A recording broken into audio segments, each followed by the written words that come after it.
2010, I am going through some of the best movies throughout the years that I have been alive. And in 2010, I was 20. Will's doing it. Starting off strong, Christopher Nolan, Inception. This was the movie that kind of like really started Christopher Nolan on like, whoa, his movies always had to be concepts and to be like deep thoughts. This was a movie with dreams inside of dreams and dream logic, and things are real, but they're not, and we're multiple levels deep. Very heady movie. You have Leonardo DiCaprio doing his thing like always, just always great no matter what he's in. He just is great. This is just a really great kind of a heist. Like, you have a team up, but the way they do the dreams inside of dreams, very, very unique. It's just such a big brain idea that to bring it to the masses and then for it to do so well, like these are some smaller like indie movies that kind of have these like big brain kind of concepts that kind of go over people's heads, but this is a big hit and it really, I think, pays off. It's just such a fun and interesting thing that you don't see all the time, and I always like when there's movies that, even if they're not my favorite, if they're original, I like appreciate. I'm just sick of the remakes and the sequels and hey, it's this, like just like this movie you like, but a little different. I like when things are just original and you can just see the originality coming out of it. Speaking of Leonardo DiCaprio, this year he also put out Shutter Island. This was also pretty much a mind-bending kind of thing. I won't spoil anything. It's really interesting. They have Leo coming in as a detective. Maybe he's not actually a detective, that's all I'll say, but it does a really, really good job of setting up this world and then kind of really pulling the rug from underneath you. Just great. You have Leo, you have Mark Ruffalo.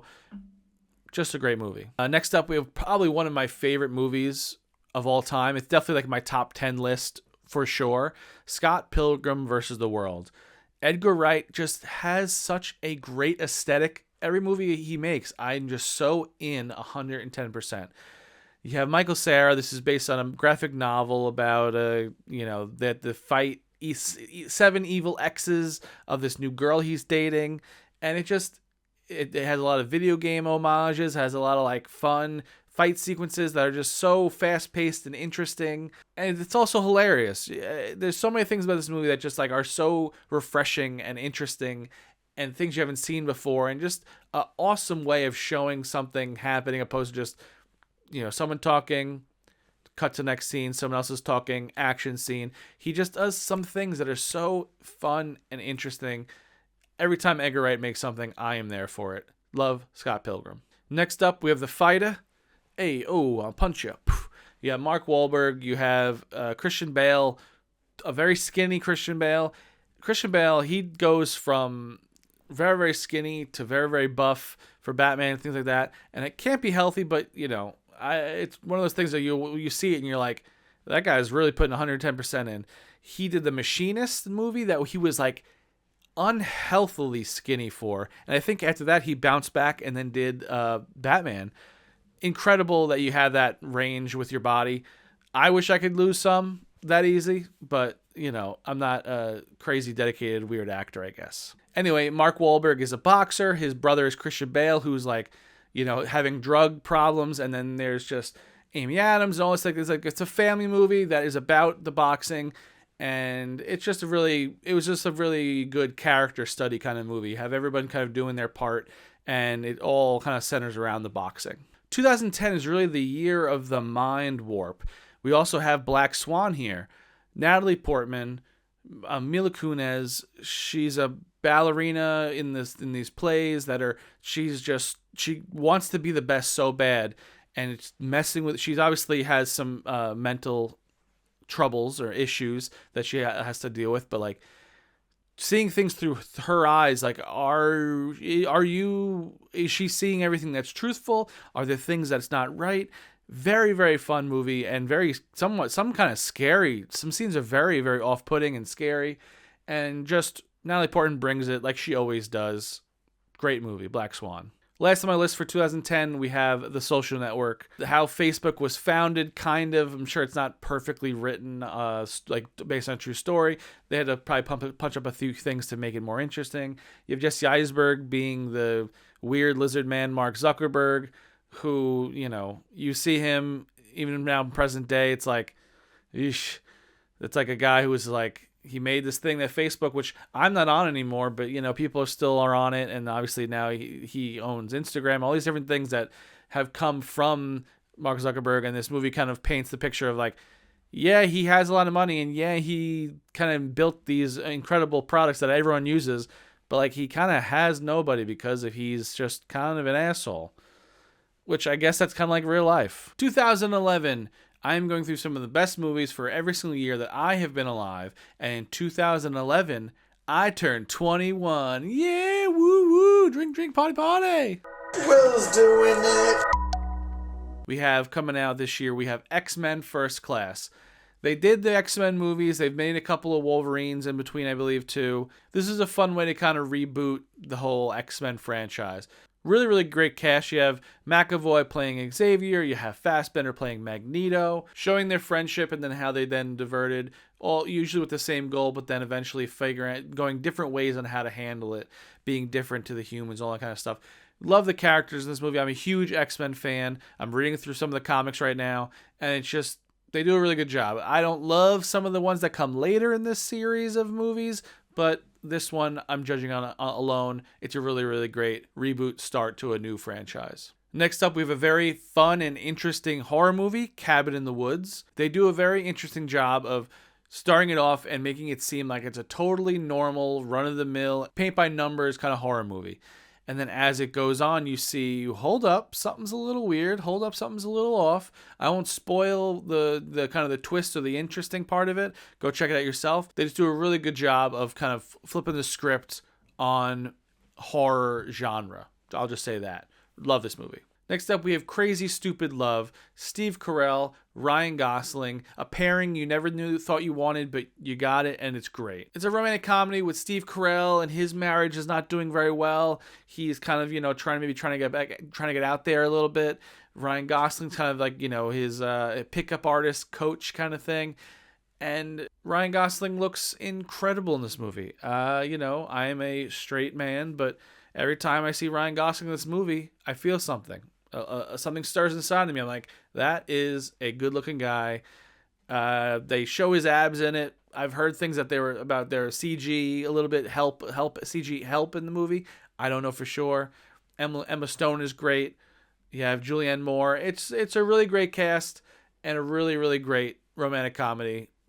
Top of the list for sure. Next up, we have a movie that would really, really set this year apart, Bridesmaids. The kind of movies we had where it was like The Hangover and all these different like words like more bro, like Superbad, all this kind of stuff where it's like, oh, bros, yeah, bad bros only know how to do comedy, which had its place, of course. As a bro myself, I enjoyed those. But something about Bridesmaids really showing how great, amazing, and hilarious women can be. And I feel like there's so many movies before this that were like kind of like, oh, she's in it, she has a funny scene, or she has a funny this. But this movie really was like, no, pretty much mostly a full cast of women, all of them absolutely hilarious. And it's insane that in 2011 was like the first time we saw like an all-led female comedy movie. There's a couple of sure here and there, but this is the one that kind of stood in my lifetime of these videos here. This is one that kind of stood out of, oh, all the women in this movie are hilarious, and it's just sad that it has to take so dang long for things like this to come out. And now, I hope we're seeing more and more, but it needs to be more because it's just sad. But this movie is incredible. Kristen Wiig is the greatest. Maya Rudolph is the greatest. Melissa McCarthy has some of her really just best, physical acting she does. Just some of the best. Bridesmaids, go check it out. It's great. Next up, we have another Ryan Gosling, just love fest. We have Drive. I wanted his jacket from this movie so bad. I think now if I wore it, it would be a little sad. But when this movie came out, I wanted that jacket. He just does such a good job of being so suave, so cool. He just, I don't know, he puts off this aura that just, it can't be beat. He doesn't say much in this movie. He's kind of more of the silent but strong type in this movie. He drives, he's a driver, and he's also like a stunt driver and things. It's just such a cool, and it has a vibe. It's a very vibey movie. If you love Ryan Gosling, you love cars, you love a vibe, you love a sick jacket with a scorpion in the back, watch Drive. And last on the list, I have Limitless. This is Bradley Cooper takes a pill and his mind expands and he's able to do so many different things and be super productive. I feel like this movie's kind of gotten taken over by like the grind, like the bro grind mindset of like, I wake up, I do my cardio, I go out and I buy stocks, and then I come home, I have sex with my wife, and then I go back to the gym and then come home and then take my supplements, and then I go to bed for 12 hours and I wake up and do it again. Grind, grind, grind. They think they're on the limitless pill. Sure. But this movie is fun. When it came out, I really enjoyed it. Seeing Bradley Cooper kind of just like go from kind of a schlub to just a savant in everything he does and being so advanced and everything and being able to learn things very quickly. Obviously, it's one of those movies it's like, oh, what if that was a thing? That'd be so cool.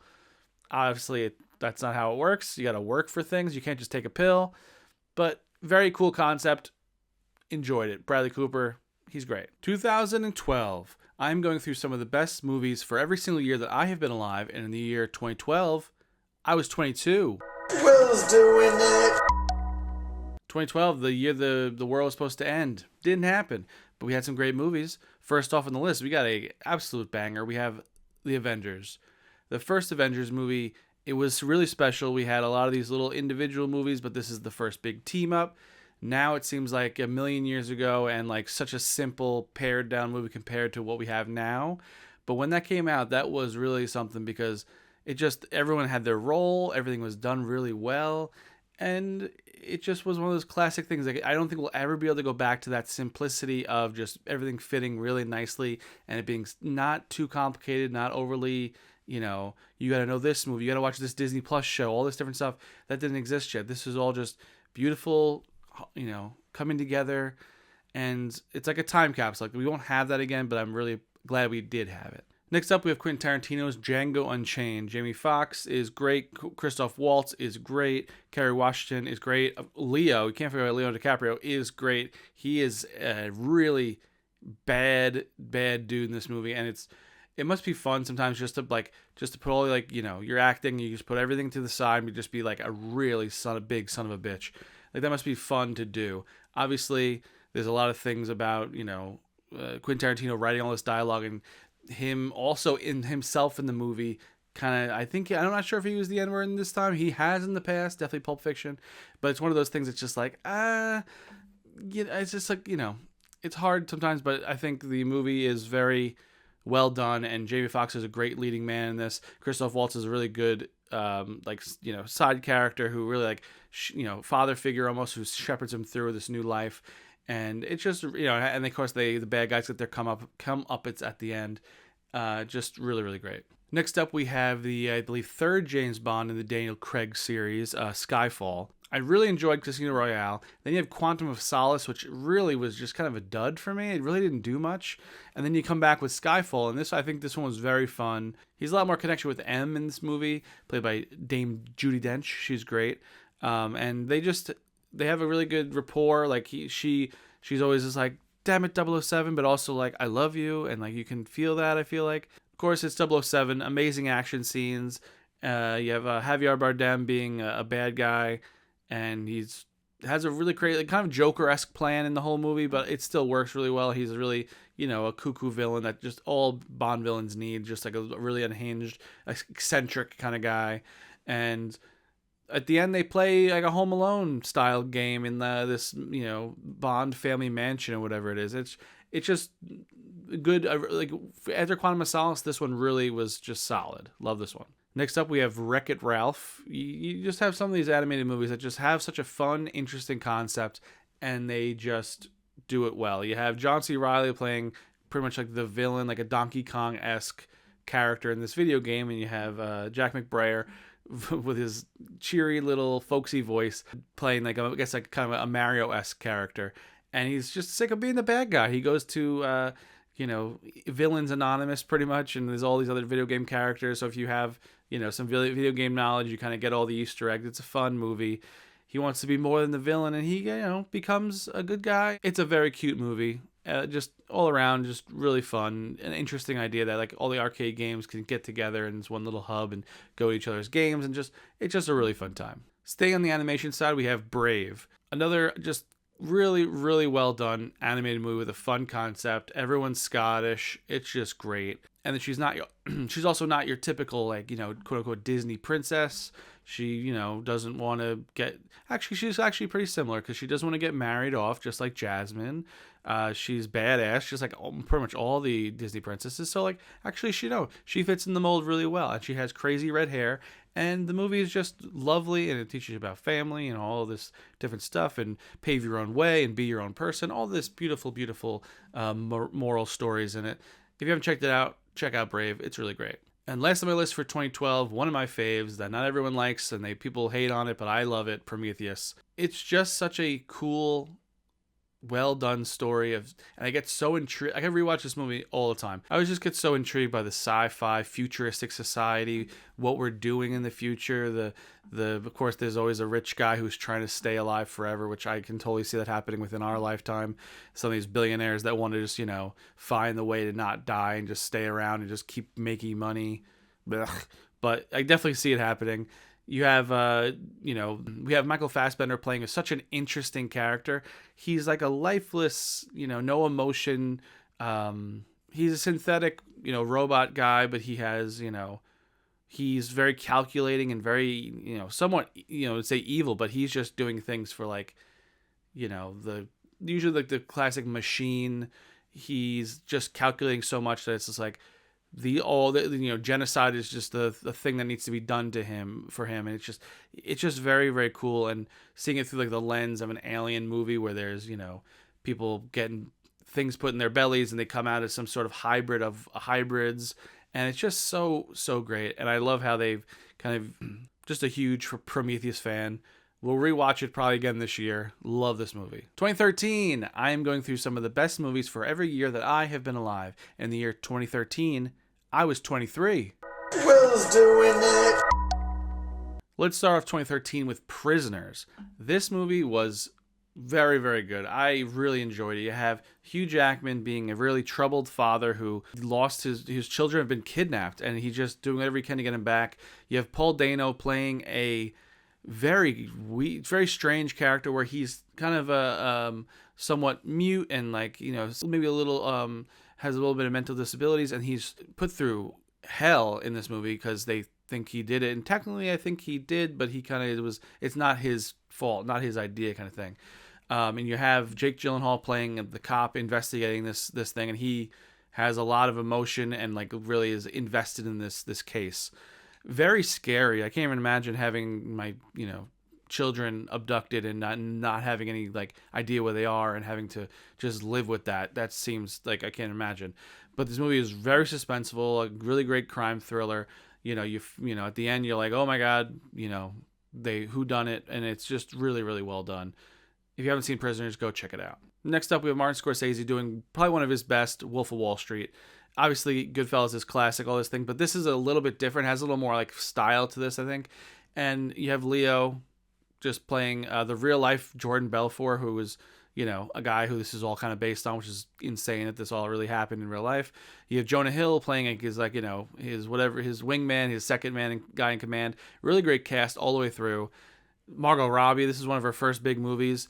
She has some scenes in this that are incredible. I'll just say that. Absolutely incredible. That's all I could say. Leo just, controls this movie. The amount of dialogue he just spits and just the tone he brings to it, and just amazing all the way through. It's a pretty long movie. You kind of see him go from where he is to where he ends up and the ups and downs of his life. And it's just one of those movies you're just watching and you're just like, dang, something that's really happened? That's crazy. You can't imagine it happening. Obviously not today. This was in the 80s and 90s and stuff where it's just whoa, different times. Going to another Leonardo DiCaprio led film, we have The Great Gatsby. This is Baz Luhrmann doing his take on The Great Gatsby, the classic book we all had to read in school. You have Leo, who's playing the Gatsby, the titular Gatsby. You have Tobey Maguire playing a meek little, oh, I don't know what's going on. I'm swept up in the world of Gatsby. Oh my gosh. And he's also kind of the narrator through where, kind of watching the movie through his eyes. And you have Carey Mulligan playing the lost love of Gatsby, and he has to find, I'm sure it's very similar to the book. I honestly never read it. I've just seen this movie.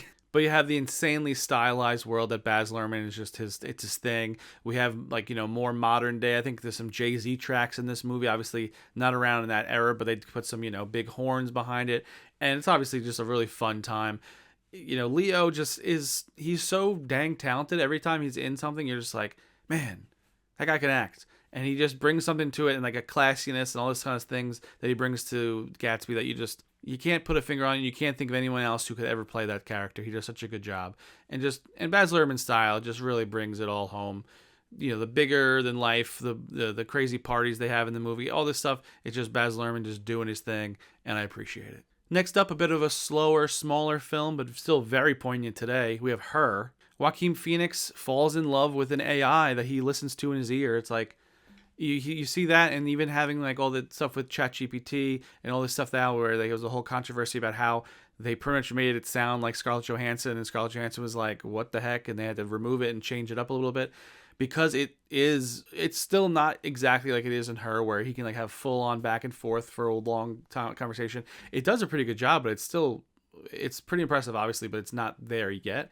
But this is as slow as it's going to be. It's going to only get better as time goes on. So like, you honestly could have someone falling in love with a person who's not actually real. They're just, you say something, they say something back to you. But this movie is actually really, really well done and beautiful. And it's a futuristic movie that like is a very grounded futuristic movie. It's not like there's no flying cars and crazy, fashion. Like everyone kind of dresses similar to today, but like, maybe a little more like monochromatic a little bit, but and like, they have computers that still have screens. They still like do things that are like we do today, just like a little bit heightened with some futuristic stuff. And like we have AirPods. Like I wear my AirPods every single day, and he had just an AirPod in most of the time, talking to his like phone that has like the AI built into it. I'm like, hello, that's kind of what we got working on right now. So it's a very interesting movie that kind of like is very poignant, especially today nowadays, because with AI the way it's going, it's just very, very interesting.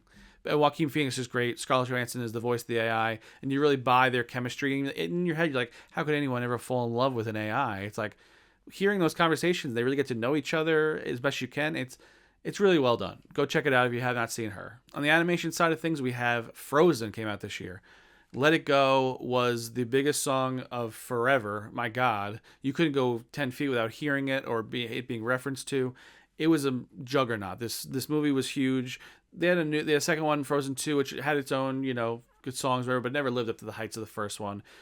You have Idina Menzel, Adele Dazeem, as I like to call her, obviously killing it because she's so dang talented.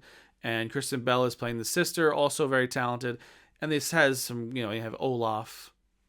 Who doesn't like Olaf, I guess, I'm okay with him. But just the songs in this it's just great. You can't beat them. They just do such a good job. Disney Pixar just always has a really good, like, kind of concept, and they just kind of build on top of that concept with really great songs. They got the best in the biz doing them, so how could they not be good? And for our last movie of 2013, we're going to make a really, really hard left turn into some zombie action with World War Z. Brad Pitt is a special forces-esque kind of guy, and there's some sort of zombie virus that goes out there.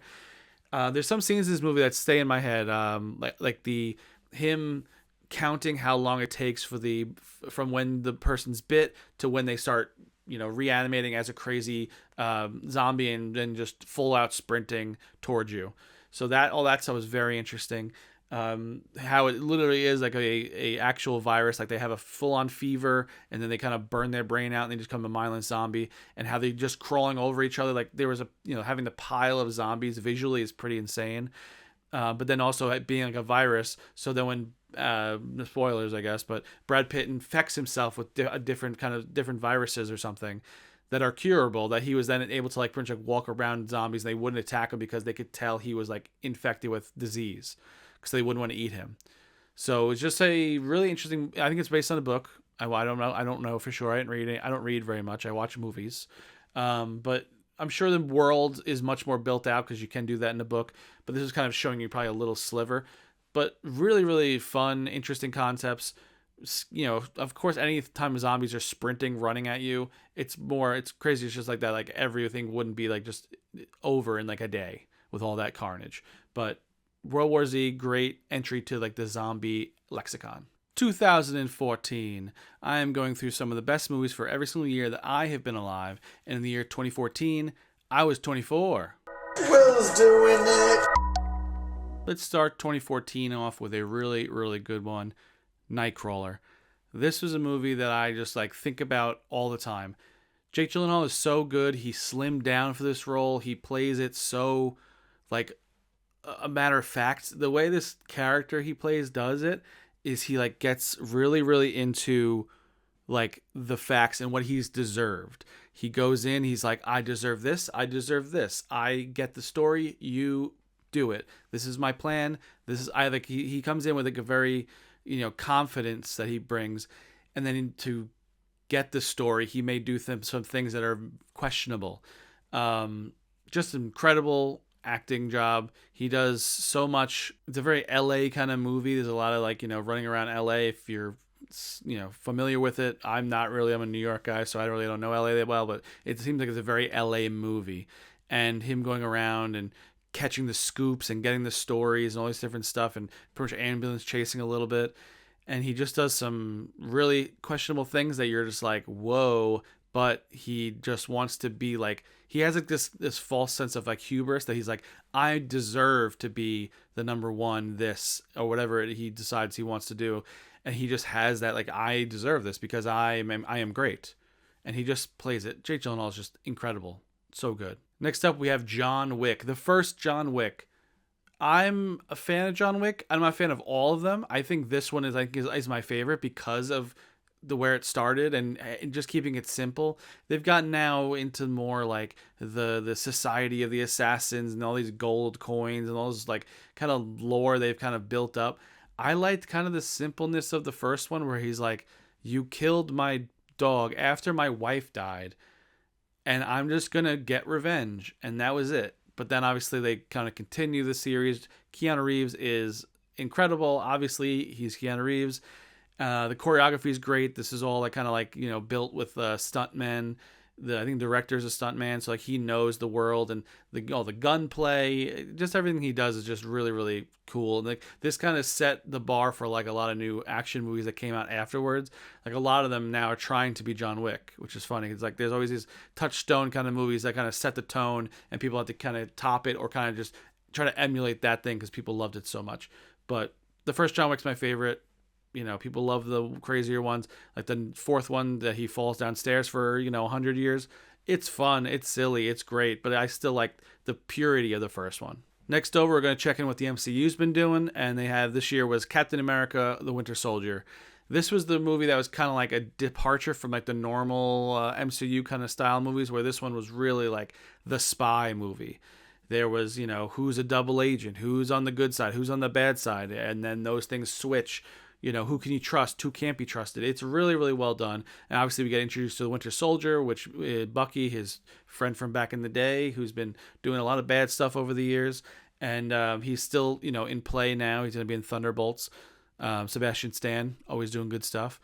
But it's just a really, really cool, different thing that the MCU decided to do, like making like a really cool, almost like 007 kind of, spy thriller where, I don't know who to trust, all this type of stuff. And of course, Chris Evans is great. Scarlett Johansson is great. It's one of the top, I think, of the MCU movies. They just did something different and that really paid off. Speaking of espionage, next up we have Kingsman. I'm a huge Taron Egerton fan. Every time I see him in something, I'm like, this guy, it just has that it factor that I gravitate to. I absolutely loved him in the Rocket Man, the Elton John movie. One of my favorite like biopic musicals. They do such a good job. But we're not talking about that. We're talking about Kingsman. I love like the different take on like a spy story. He, is kind of guy from the streets. He's not like, the posh kind of spies they usually employ, but he does a great job and a really cool way of doing the trials and trying to weed out the ones that are not pure of heart, like our boy Eggsy. And they do a lot of things with fun gadgets and all this different stuff that really, and they wear the dapper suits. Everyone looks so good and crisp and clean, and they're proper gentlemen. Colin Firth is in this, and he has the incredible church scene. Samuel L. Jackson is a villain with a weird lisp for some reason, but it's very like also Bond villainy, where he's like, I just want the whole world to, be at my mercy, and he just does a fun job. Don't love the lisp, but that's just me.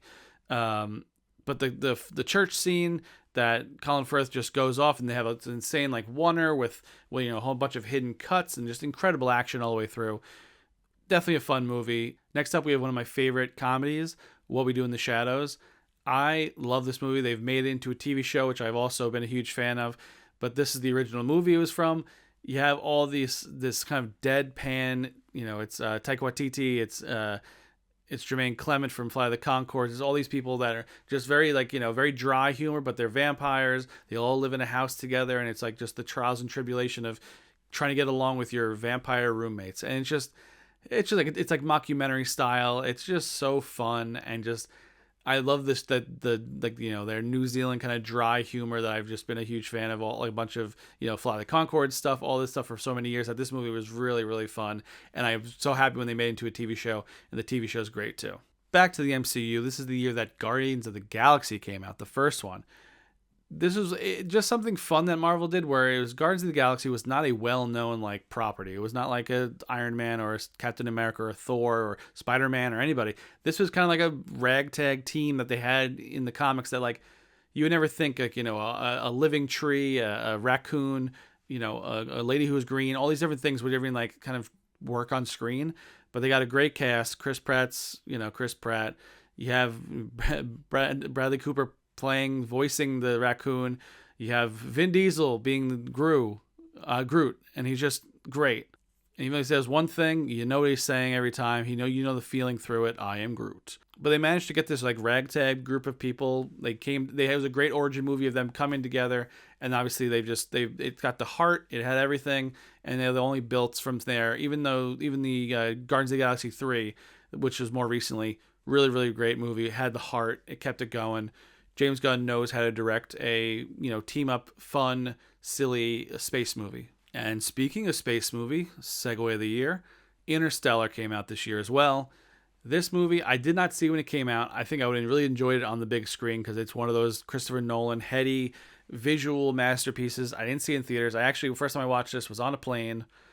Probably not the best place to watch it, but very interesting concepts. Very you think about it too much, your brain might hurt. They built complex scientific experiments to show the visualization of some of those black hole things, like where the the ring around the black hole and stuff. Like they did science to make the movie look quote unquote correct, by theoretical physics standard, which is kind of melts your brain a little bit. Matthew McConaughey doing a great job, and Hathaway, she's there. And just all the stuff that this movie has, where it's time warpy, timey-wimey, all this stuff, so fun, so interesting, and I just absolutely love it. I won't spoil the ending, but it's not my favorite, where it's a little too cutesy, but that's just me. But otherwise, time dilation, all this different stuff, super interesting. 2015, I am going through some of the best movies for every year that I have been alive. In the year 2015, I was 25. Will's doing it. Starting off with a really, really solid mood kind of movie, we have Ex Machina. A24, still killing it to this day. Really, really cool movie. You have Donald Gleason going in, pretty much winning a contest to test this new robot thing, and he falls in love with it. Who wouldn't? She's beautiful. And of course, Oscar Isaac is kind of a weird kind of dude who is eccentric and builds these very lifelike lady robots that he definitely does things with, but you don't see that, but it's kind of implied. But of course, then she, a classic robot, AI kind of thing. She grows enough sentience. She realizes what's going on around her. She outsmarts the dumb humans, and then tries to escape and live a life of her own and be her own person. Just a very, very cool vibes all the way through, and the effects look great. She pretty much just has a cutout of the face, but all the internals of her mechanical body looks really, really good. Just if you want a solid sci-fi mood movie, check out Ex Machina. All right, next up we have Jurassic World. They rebooted these Jurassic Park movies. They have new ones coming out all the time. This one I think was the first one with Chris Pratt, and he's trying to train the raptors. He's pretty much like a zookeeper. I don't know, something about these movies, these newer Jurassic Park movies, they just kind of lose their sparkle. The original ones had such awe and amazement. Yeah, they were the first movies that came out like this, so it was like, oh my gosh, look at it. But it had this something that just doesn't, it lost its luster nowadays. I think everything being fully CG, yes, maybe looks technically more realistic, I guess, but it just seems more fake. Everything's more colorful and more fake. Something about the original Jurassic Park just has such realness to it. And even though it's, older technology, more stop motion-y things, more animatronics, all this different stuff, but that had just such texture and realness to it that you just don't get with this new stuff. And just, I didn't really care for Chris Pratt as the lead. He really didn't do much for me. He just was just like an action star with dinosaurs. It wasn't the same vibe. I literally, that's the only one I've seen out of all the newer Jurassic Parks. I think I have a new one coming out. I'll see, maybe I'll, if I have some free time, I'll go through the new ones, but just this one doesn't touch the same. It's still dinosaurs, so that's great. Next up, we have Pixar, all, just doing what they do best, Inside Out. What an interesting idea. You have, inside a little girl's head, you have these other characters that all, it's like, are her emotions. And it's like one of those things, they just find an idea that's just so relatable to everyone, universal, no matter what language it's in. And it's like, everyone has emotions. Like, they just like boil it down to like the core idea of like, what does everyone in the entire universe possibly have in common? Emotions. Boom. Write something about that. And it just really well done. They had a new one come out, not too long ago as of filming. And they're just building on it because the girl is growing up. So it's like, more emotions come in. Maybe things become more complex. I think they can kind of go, Inside Out 3, Inside Out 4, Inside Out 5. And then eventually she's like a grandmother. They just keep going until she's an elderly woman. And then we started it over with her grandchild in the new day and age that'll be in with, could be like 20 years. They're building something. It could be pretty crazy. But Inside Out, just wonderful movie. Can't beat it. Next on the list, let's talk about family. We got Fast and the Furious 7, which I think is just called Furious 7. This is the one that, unfortunately, Paul Walker did pass away. So they had to do a lot of different little, CG tricks. I think he had his brother standing in for him, and they just kind of replaced his face a little bit.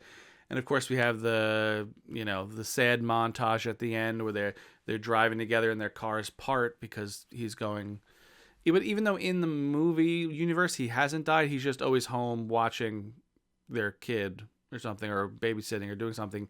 So that's kind of how they wrote him out. But obviously, everyone knowing watching the movie is like, oh, Paul Walker passed away. This is very sad. And of course, they do a good job of it. The song's great. And of course the action of the movie is great. That's like the standout of this movie in particular. Yeah. R.I.P. Paul Walker. Really, really sad that the franchise gets continued, but they did a really nice way of sending him off. Next up, we'll stay in the action style. We got Mission Impossible Rogue Nation. This is the 5th Mission Impossible movie. Big stunts every movie. There's always one stunt that kind of stands out, and this one I think was the Tom Cruise just holding his breath for forever underneath in the water trying to get the key cards and put them in the right server thing. Which what kind of people have like that kind of infrastructure for like servers like that? It's crazy. But anyway, he holds his breath. He holds on the side of a plane in this one. It's always just upping himself every time. He's just upping himself. You have Rebecca Ferguson, I think, comes in this one. Action's great. It's always great. I'm wondering how long Tom Cruise will do this for. He has I think a new, as of filming this, he has a new one coming out. This is like, kind of seems like a final, but we'll see. I don't know. I'm excited, and I don't know what he's gonna do. How it will just completely be done because this is like Tom Cruise's franchise, or he'll hand it off. Next up, we have Chappie. This is the same people that brought you District 9. It's about a robot who they kind of put a sentience in pretty much and teach him things and what's right, what's wrong. The most interesting thing about this is how they kind of did the VFX on it, and it's like a fully CG robot character. But they had a guy completely acted out with them who's doing the voice of Chappie, the whole thing, and wear, maybe like a little bit of an outfit and like mocap kind of thing. And they filmed him doing everything in the scene, probably just so the other actors had like an eye line and all this kind of stuff. But then they had to go in and paint out the guy. They couldn't just replace him. They had to completely paint out the guy in every single scene and he's the main character. So it's like, it's just seeing like the behind the scenes thing of it, where it's like every single thing he's in had to be like rotoed and done out. It's like just thinking about the time it took just to do, you know, a one single scene. It's just incredible. And the movie's fun. Chappie's a great character. You know, figuring out what's right and what's wrong. Check it out. Chappie's fun. And last on the list, we have Mad Max Fury Road. Some people really, really cream their jeans for this movie. And I like it. It's cool. There's a lot of amazing sequences in it. But it doesn't hit me as hard as I feel like it hits everyone else. Everyone loves this movie. But I watched it, I'm like, they're just driving a lot. The whole movie's driving. I kind of like, they did more, the newer Furiosa movie that came out that I didn't love as much either. I think it didn't, the effects weren't as good, the fight sequences weren't as good as Fury Road, because I feel like you've seen it all already. But then they kind of gave a little more fleshed out to the world, which I liked. I guess I haven't seen the other earlier like 80s Mad Max to really understand like the world, like this post-apocalyptic kind of like world we live in. So I guess that maybe like that's my bad to not kind of, but I like diving deeper into worlds and stories and things like that, opposed to just like this is like a snapshot of it, because I'm like, I don't know who the people in Gastown versus the people in this, like who's the leaders, how the world become like this, all this kind of stuff is interesting to me, and kind of just missed it. But visually it's great, the action's great. Tom Hardy says like 4 words. You know, he's doing his thing.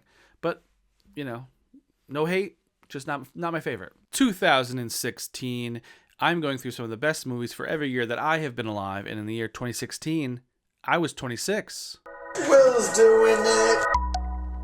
Let's start off 2016 with a great one, La La Land. It almost won Best Picture, except it was actually Moonlight.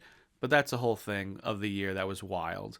But the movie La La Land was just fun. I love Ryan Gosling, so he really killed it. Emma Stone's good and great. She's fine. She's there. But Ryan Gosling did some special stuff. He learned to play piano in this movie.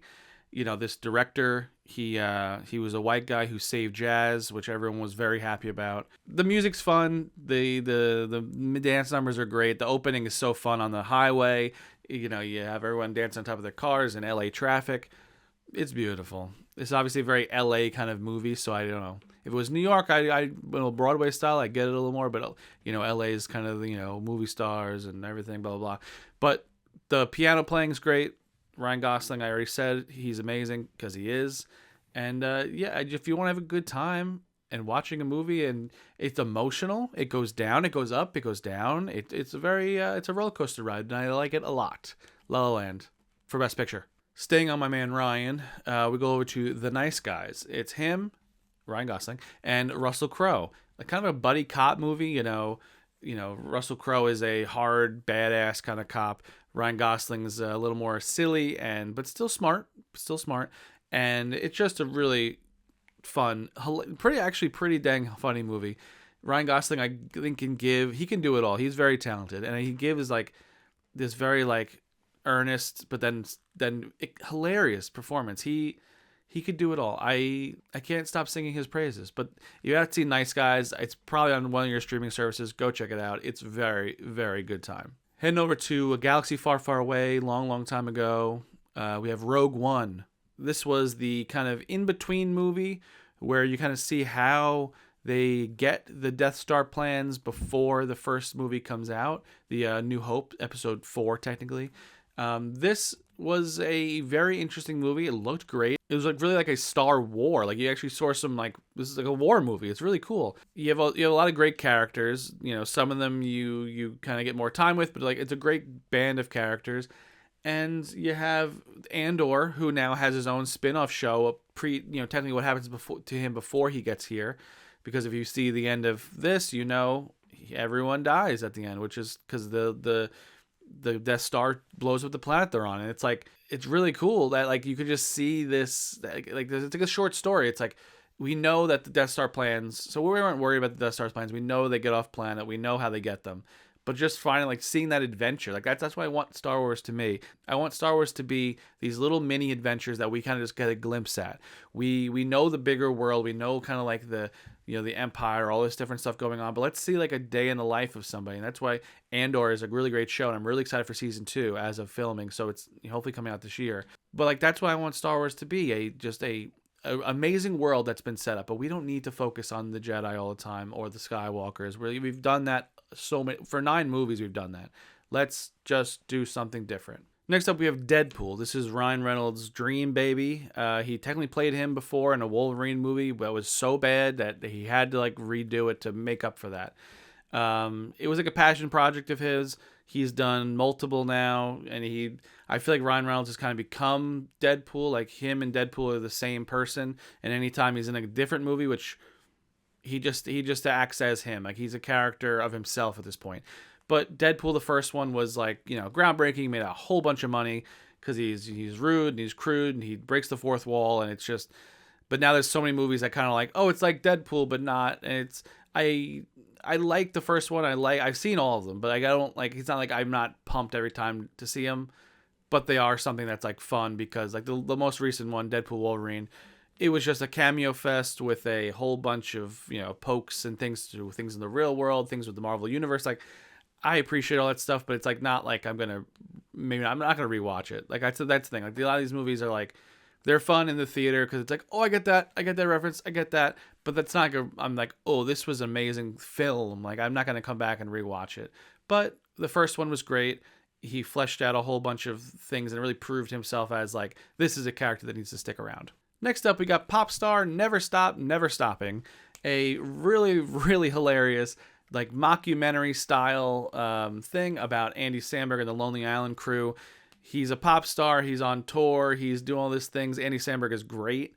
And it's just kind of like, it's just absurdist things all through the lens of this like music documentary about, his rise and his fall and all this different stuff. And also commenting on like the pop music industry where, if you're not, talked about every day, you fly, his self-confidence goes down. He was given so much validation, all that kind of stuff.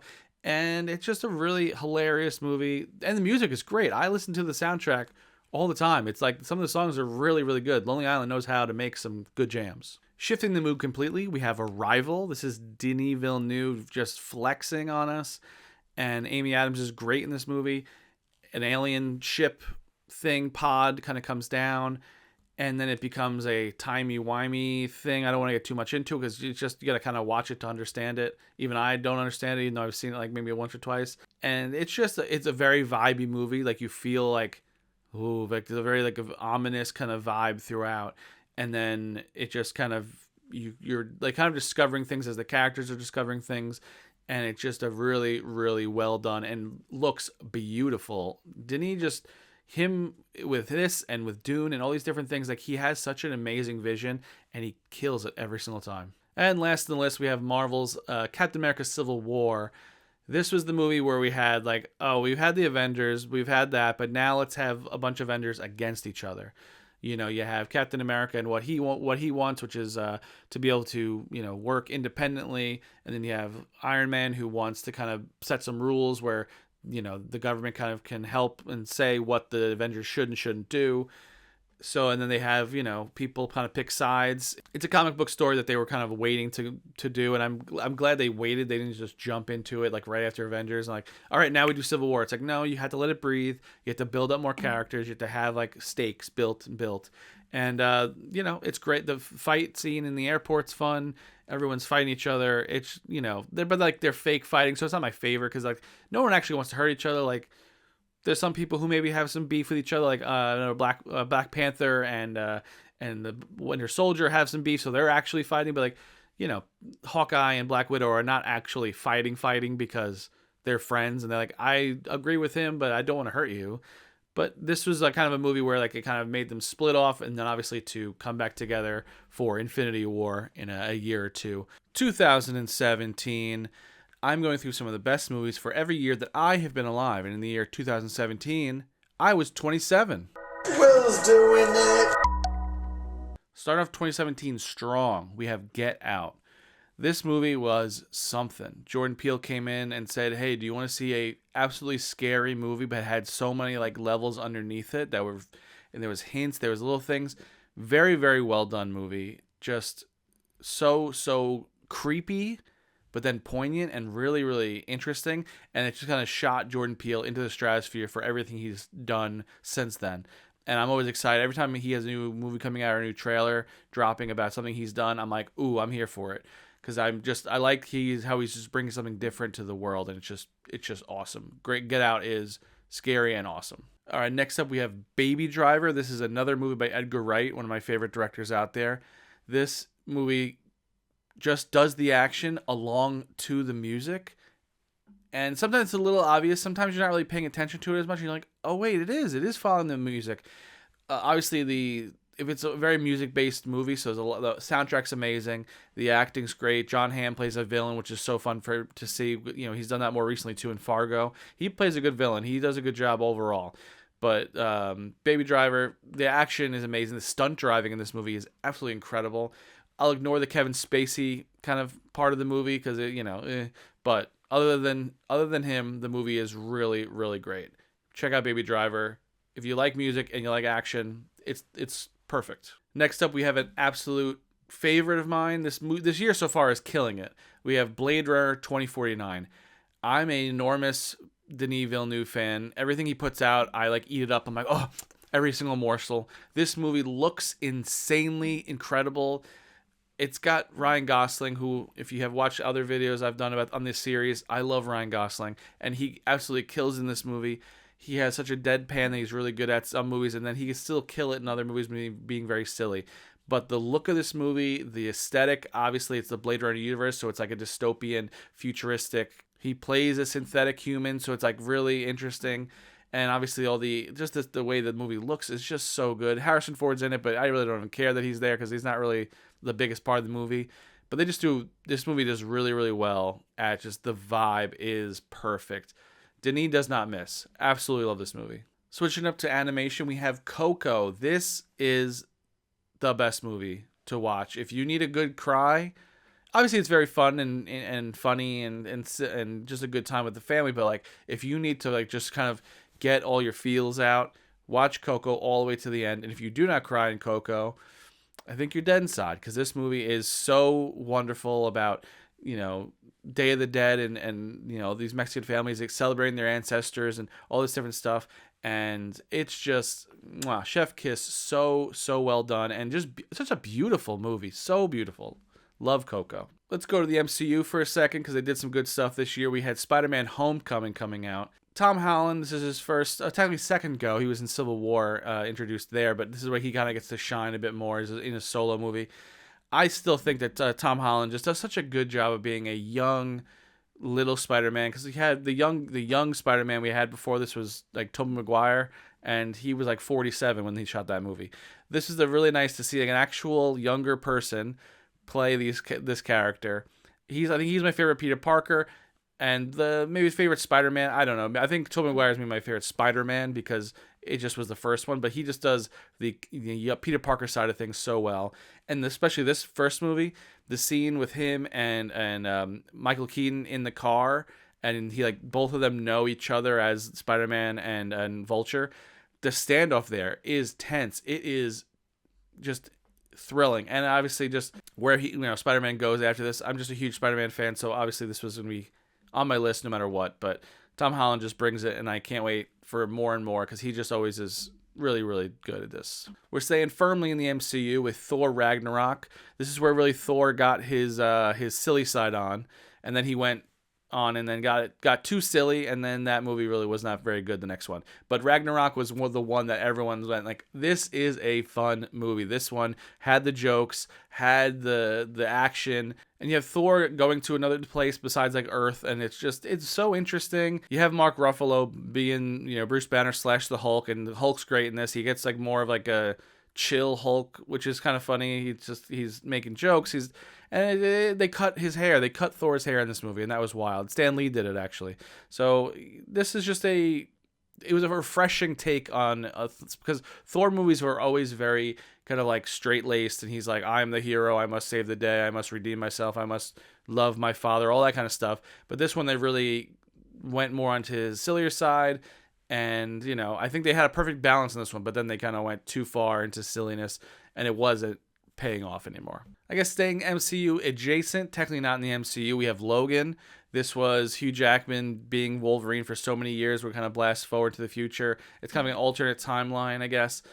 Most of the X-Men are dead. He's also kind of, his healing abilities are not working as well. He's kind of like got to pull out a claw to get it all the way out because it's like he's just old. He's taking care of Professor X, who needs medication, or he'll kind of like have like mini seizures that could kill everybody in the area. And the world that it sets up in this is so well done. And obviously Hugh Jackman is he's Hugh Jackman. He does this character so well. He knows exactly what he's doing. And seeing him as an older kind of man, and this technically was the end of his story. Deadpool kind of brings him back a little bit in the new movie that came out, but I say this is like his final resting place, and it's a really beautiful ending to the Wolverine/Logan character. Switching up to more of the romantic comedy side of things, we have The Big Sick. This was Kumail Nanjiani and his real life wife, Emily Gordon's like real life kind of story, put through a romantic comedy. Kumail still plays the lead, and they have I can't remember the woman's name, but a different actress playing his girlfriend/wife in the movie, and how they met and all that stuff like that. And obviously, it being a somewhat true story, it rings true to them, so it's very interesting. She is they're dating for a little bit. She's sick, and then he just like wants to stick around. You have Ray Romano playing her dad. You have Holly Hunter playing her mom, the voice of Elastigirl. Every time I hear her voice, I just see Elastigirl from Incredibles. It's a very there's some dry humor, there's some dark humor. And it was one of those things I'm like, this was like a step up in romantic comedy. Sometimes they can be very cheesy and kind of like paint by numbers. You kind of know what's going to happen. Like, oh, these two don't like each other, and then they're going to end up and be together at the end because it's a romantic comedy. But this one added a new element to it, and it was very, very heartfelt. It was very nice. All right, last on this list, we have Star Wars Episode 8, The Last Jedi. This is the most controversial one, I think. The next one after this has its own troubles and problems, but this one, some people either liked it or people absolutely hated it. I didn't mind it. It was more interesting to me than the other two, honestly, because it did something new. It decided, I think Rian Johnson came in and said, okay, I see what you did in the first one. I'm going to add my own couple things to it. And then people just went crazy on him, and they said, all right. And then the one after this one, the Rise of Skywalker, they say, okay, everything that guy just said in the last one, forget about it. Don't even think about it. Because then J.J. Abrams came back and said, we're going to just do the movie I wanted to do originally. It's like, but this movie existed. You can't just ignore what happened in it. You have to just build off of what he built before you. You can't just go back. So that's my problems more with the last with the Rise of Skywalker. This one, I think it brought some interesting ideas in. I think it was giving Kylo Ren and Adam Driver a really complex, interesting character. I really liked what they were doing with Rey and all these different things. But then everyone just hated on it so much. It's not perfect. I don't like all the sequel trilogy is not like my kind of Star Wars. It's good. It's not great. But there's like so many characters, and a lot of them don't do things that they should be doing, or it's like they're not given as much love as they should. But the fight scenes are fun. The one with them in front of Snoke is really cool and interesting, and fighting the guards.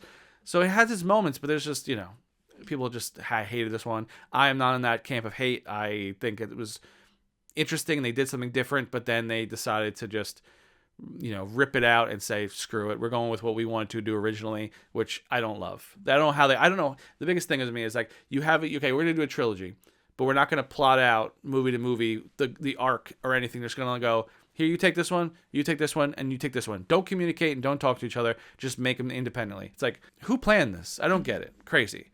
All right, that's enough. I'm sorry. I just get heated about this stuff where it's like, what was the plan? What was the thought going in? I don't get it. 2018, I'm going through some of the best movies for every year that I have been alive. And in 2018, I was 28. Will's doing it. All right, let's get this thing started. We have Spider-Man Into the Spider-Verse. I think one of the best animated movies that have come out in the last 10 years. It is so interesting to watch. The story obviously is great. We have Miles Morales coming to the big screen, which is great. Absolutely love that character. And the animation, the style they do in this is so refreshing and fun. How many times have we seen like the Disney, DreamWorks, Pixar kind of face of all these characters with big eyeballs, all this different stuff, but they just give this thing such texture. They give it such interesting and just amazing like comic book styles with the colors and all this stuff. They even step it up more in the next movie, but we'll get there later. This movie is great. The story is great. The redemption arc of him is fantastic. The music is awesome. The voice cast is fantastic. If you have not seen Into the Spider-Verse, do yourself a favor. Get a big screen and just watch it and just enjoy the amazing colors and things that are going into your eyeballs. So well done. And in the same year, we had Avengers Infinity War. This was one of those movies that like you had to see in theaters. I remember me and my wife went and I remember it ended. It was ending, and then he snaps, Thanos snaps, and all of them, half of them start turning to dust. And she turns to me, she's like, "That's the end of the movie? That's how it ends?" And I was just like, "Yeah, I guess so." You couldn't have set up a bigger like movie you have to see the sequel to than this. Obviously, Endgame came out and was enormous, but this was just a way to like really set it up.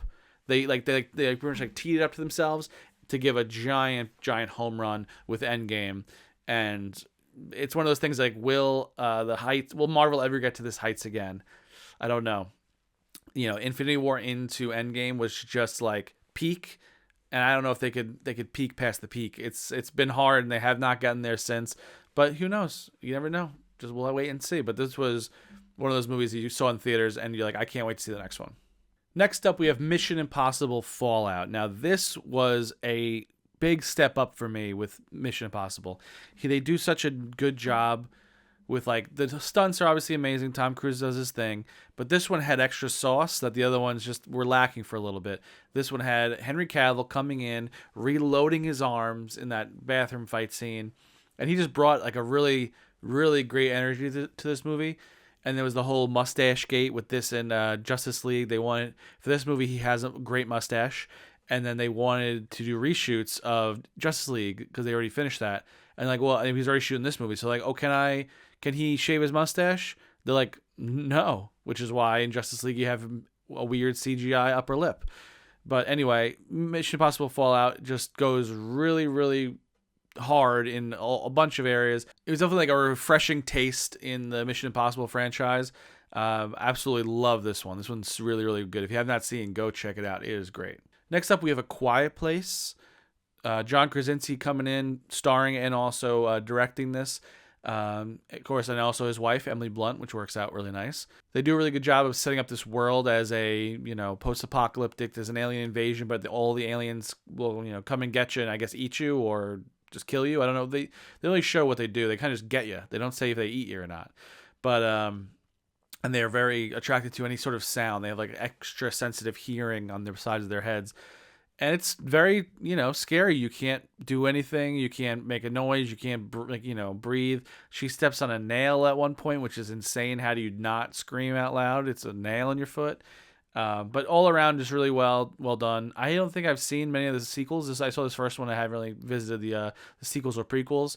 But this first one, really, really cool idea. And just, it steps it up where, like, any sort of noise in this movie while you're watching it, you're like, quiet, shh, don't tell, quiet everybody. Really well done. Coming up next, we got Crazy Rich Asians. This was a book and then made into a movie.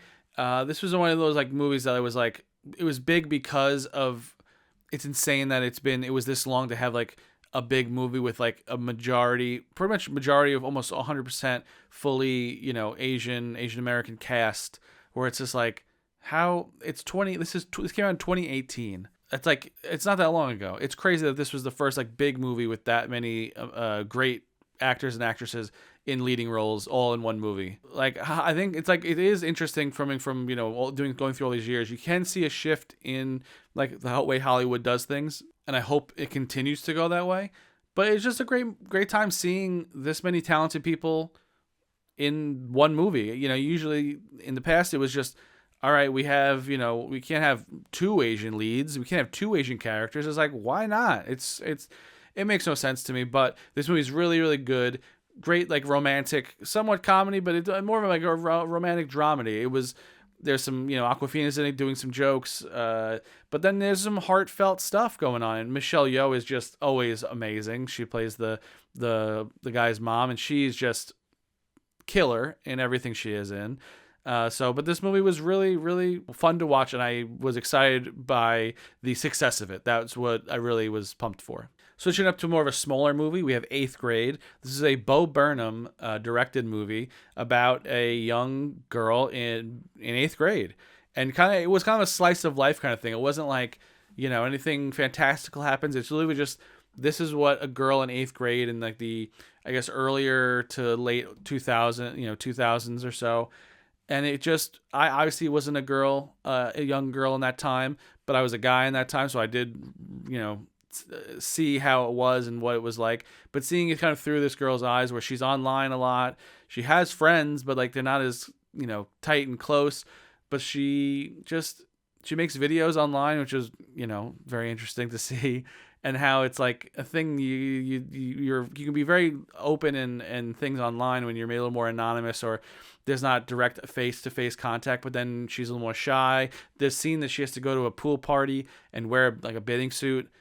I can only imagine being like an eighth grade, like pubescent girl and having to put a bathing suit on and go out in public and have people like just be there in your company.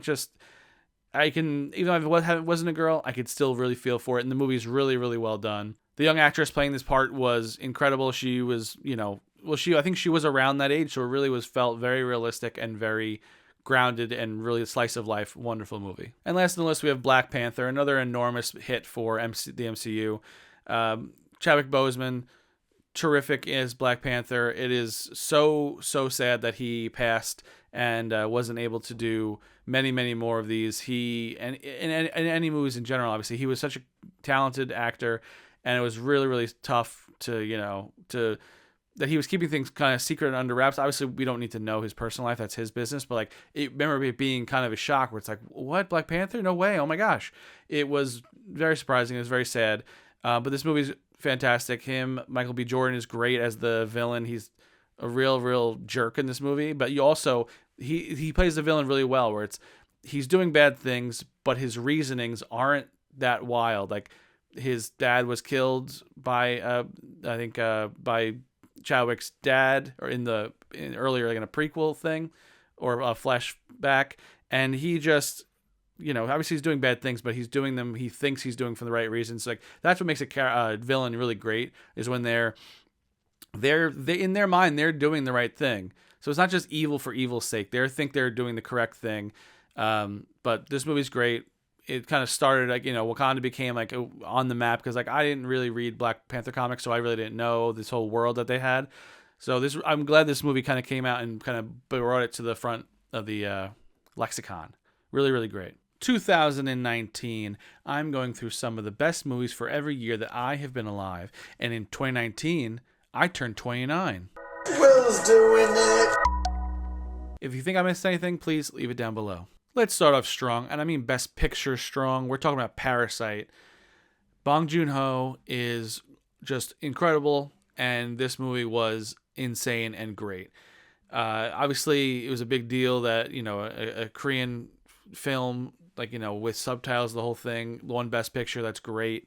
There's so many films internationally but like here in America, we're just like, I can't read. I don't want to read. I want to watch. But this movie kind of cut through all that with just being a really, really interesting plot. The title kind of tells it all. It's about this family who's literally being a parasite to this other family, just kind of coming in and trying to take over their lives and live the way they live without really, I guess working for it.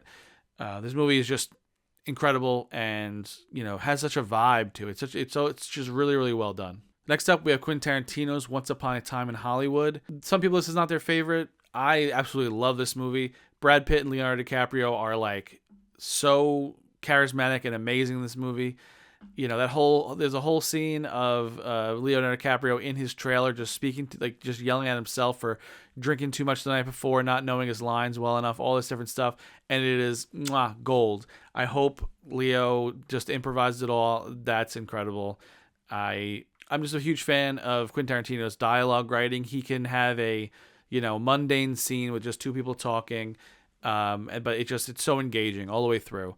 And of course, then it ends with an insanely violent scene that is just half like, oh my gosh, horrific, and also very funny at the same time. And he did a lot of these movies where, like Inglourious Basterds, this one where it's like revisionist history. It's like it was about the Manson murders, but he decided, like, what if they didn't happen? This is what actually happened in his universe. So I really like that, and all the characters are great. Let's go back to World War II. We have Jojo Rabbit. This was Taika Waititi movie that was, actually pretty like hilarious, but then very heartfelt, and really, it hit a lot of different quadrants, which was why it was really, really, really well done. You have this kid Jojo, who's a young German boy who grows up in the Nazi youth, and he goes through the camps and all these different things, and he is told as a young child, like, Jews are bad, this whole thing, as a young German of the time probably would be.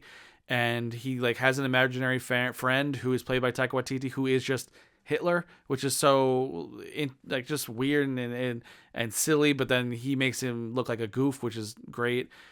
Scarlett Johansson plays his mom. She's incredible. I won't spoil, how it kind of ends, but it's very touching, very sad, very interesting. She finds out he finds out that Scarlett Johansson, the mom, is harboring one of these Jewish girls in his house, so she's not found. At first he's like, no, you're bad. I've been told you're bad. But then as he gets to know her, he's like, oh, obviously you're not bad. You're just another girl. And it's it's a touching story through the eyes of a little boy in this terrible, terrible time in the world history, that finding the humanity in people, which we really should do more of even these days. Now let's take it back a little bit further to World War I. We have 1917. This is a hell of a war movie. I remember I was so lucky I got to see this in theaters, because some of the shots on the big screen are just amazing to watch. It's like, they've made this movie to make it look like it's like all in kind of one shot, no cuts, no one character's talking, cut back and forth. They kind of try to stay over the soldiers' shoulders, like kind of the whole movie. Obviously, there's hidden cuts. We are going from scene to scene. It would be impossible to do, but some of these scenes are really, really well done. The big one where he's, the cameras were running in front of him, but like there's war happening. He's just running through straight to camera, and the camera's, booking it the other way. Such an amazing shot. So much coordination for this movie to be done, where they're trying to do these big long shots, and like anything that maybe messed up or wasn't on its mark, start back at the beginning.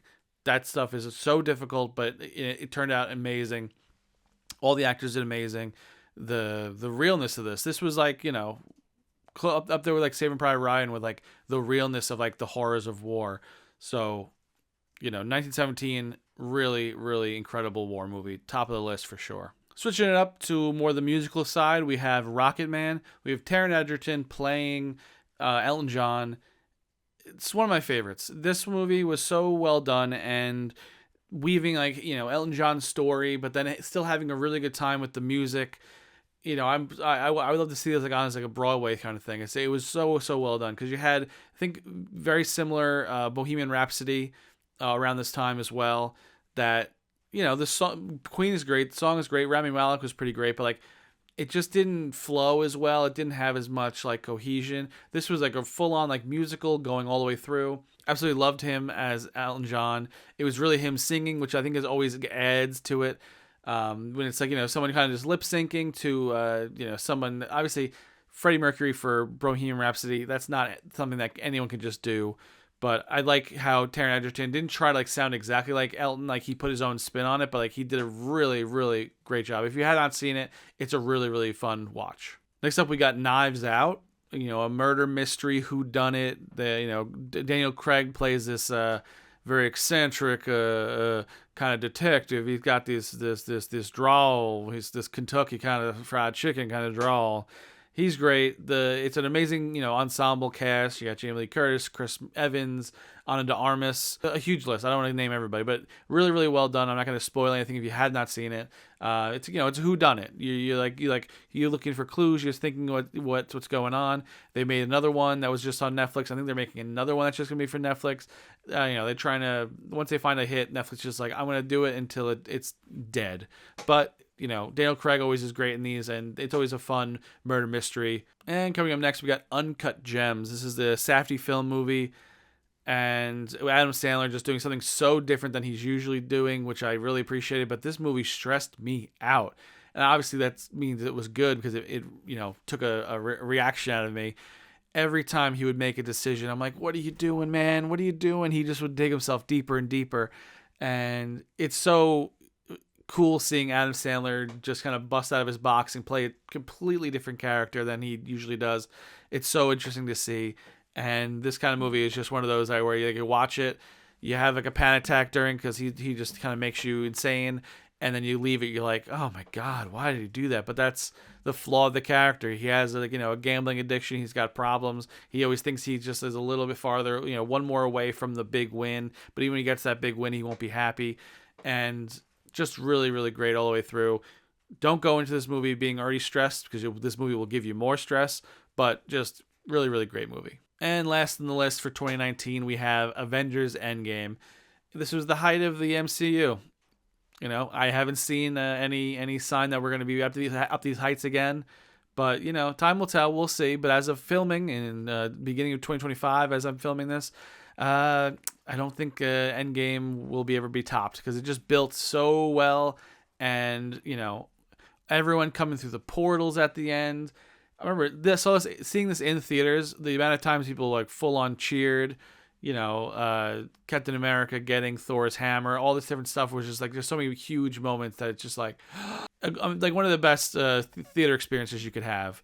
And they built it up so well over all these years. They didn't rush it. They didn't go in and say, we're going to make it. They didn't have a plan for this. It kind of just it organically built, and they saw where it was heading, and they're like, all right, let's capitalize on this.